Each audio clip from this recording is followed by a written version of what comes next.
Medical technology is a big deal in Australia. It employs 19,000 workers and contributes $10 billion to the Australian economy each year.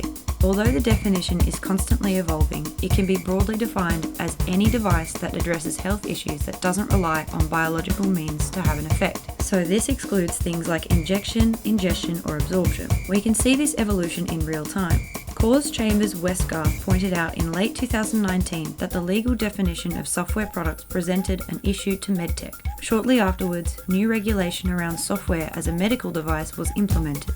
In the US, MedTech is even bigger. The Lone Star state of Texas doubled Australia's 10 billion number in 2017 with just the sales of respiratory healthcare products. MedTech has also been a source of controversy. The release of the Netflix documentary The Bleeding Edge led to the pharmaceutical company Bayer pulling one of their products from shelves, and it was denounced by the Medical Technology Association of Australia.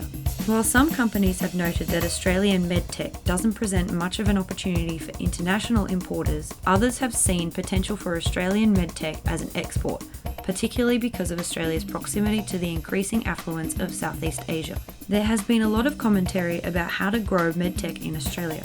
Clinical trials are estimated to be worth $1 billion of the overall $10 billion that MedTech represents.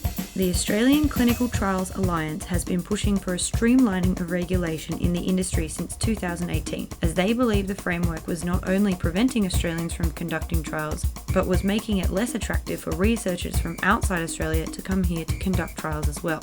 And this is the product itself, polypropylene plastic. However, these regulations were influenced by the context of the Pinnacle Light Pelvic Floor Kit scandal in 2017. These medical devices were implanted in women for post-pregnancy complications, but cause excruciating pain, even half a decade after the surgeries. In Australia, Health Minister Greg Hunt issued a national apology and the product was discontinued for use in August 2017. Millions of women, U.S. health regulators are halting the sale and distribution In comparison, in America, the Food and Drug Administration ordered the product to stop selling and distributing in 2019, a full 2 years later.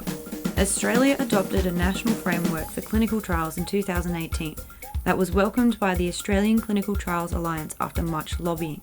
It's easy to see the effect the National Clinical Trials Governance Framework has had, most notably in a set of clinical trial guidelines released by the National Health and Medical Research Council during COVID-19. Compliance with regulations, policies, and other standards remain necessary.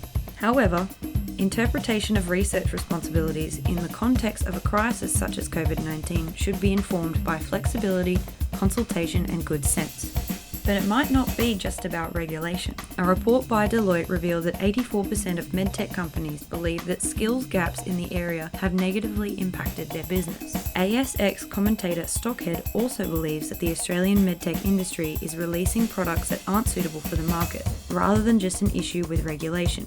However stifling regulation might be sometimes, we have a useful case study with the FDA to see what the market would be like without it.